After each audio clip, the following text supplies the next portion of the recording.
5 people were sucked into a deep-sea oil pipeline. Their oxygen was about to run out, and their lives were hanging by a thread. This is a true story. 5 experienced workers were carrying out a routine underwater operation inside a sealed structure, dismantling an oil pipe.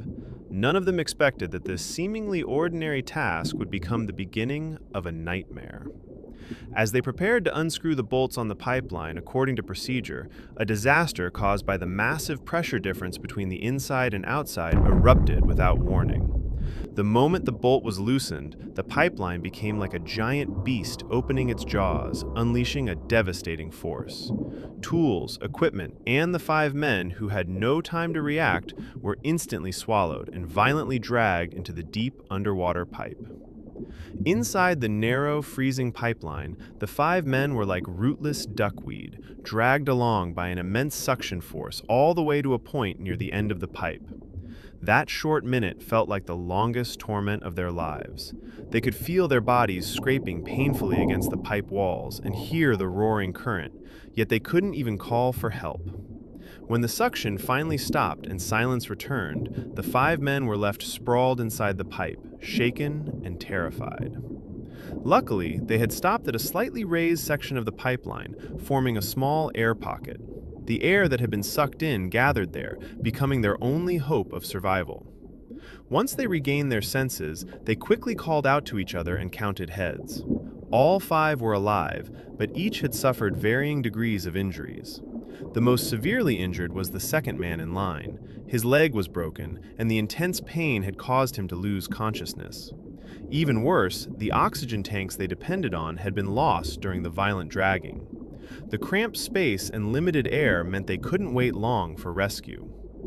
In this desperate situation, they suppressed their panic and discussed their only chance of survival. A critical disagreement arose. One man believed they had been pulled in head first and that they needed to move backward to escape. The other 4 clearly remembered entering feet first, insisting they needed to crawl forward to find the exit. In that pitch-black, life-or-death moment, they chose to follow the majority. With no light and no guidance, they moved one by one, pushing against each other like a long centipede, slowly crawling through the narrow pipe. This method kept them together and allowed them to help push their injured teammate forward, refusing to leave anyone behind.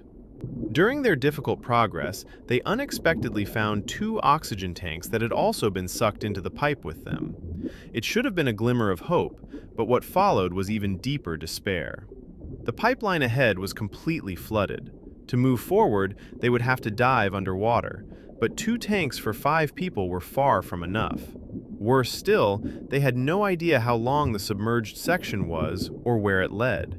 Once they dived in, there would be no turning back.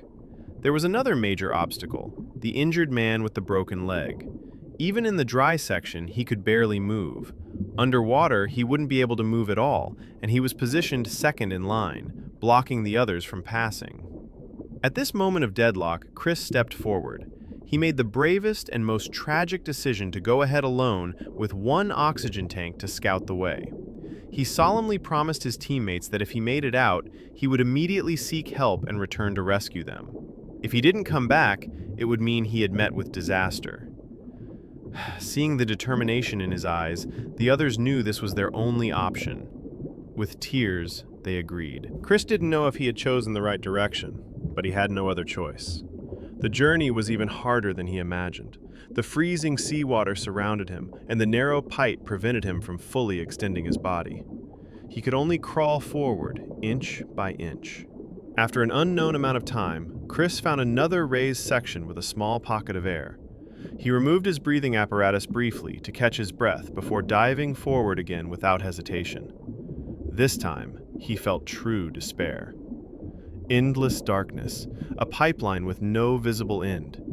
His body was exhausted to the limit. From years of diving experience, he knew his oxygen tank was almost empty. Fatigue and despair battered his will again and again. He wanted to give up, to sink into the depths and end the endless suffering. But just as he was about to collapse, he suddenly heard a sharp metallic clink ahead. Summoning all his strength, he reached forward and touched another oxygen tank. It was a miracle. Chris, in relief. He immediately pushed his nearly empty tank behind him and used the newly found one. Even though it lacked a proper mouthpiece and was filled with the pungent smell of oil, he didn't hesitate. He bit down and kept moving forward. The fresh oxygen reignited his will to live. After dozens more minutes of near-collapse crawling, Chris finally reached the end of the pipeline. At that moment, he felt both excitement and fear. He was terrified it might be a dead end, that after everything, he had chosen the wrong direction. Life or death depended on this final push. With the last of his strength, Chris surged upward. The moment he broke through the darkness and saw a beam of bright light, all his exhaustion and fear vanished. Although there was still a section of pipe preventing him from immediately reaching the surface, a relieved smile appeared on his face. He shouted toward the opening, his voice hoarse but filled with hope. Soon, a head appeared above. It was a colleague on the ship. Noticing the unusual silence from the underwater operation, he had come down to check, and just in time heard Chris's cries for help. Chris was saved, but his heart remained trapped deep inside the pipeline, with the 4 teammates he had left behind. After being rescued, he immediately told everyone what had happened and begged for an urgent rescue operation. However, Chris was in critical condition, his body severely injured, suffering from oxygen toxicity, and he was rushed to intensive care. The next day, after waking from a coma, he learned a horrifying truth. The oil company had not sent anyone to rescue the others. Their excuse was that the 4 remaining workers had no chance of survival. The oxygen tanks could only last about an hour. Rescue would be meaningless.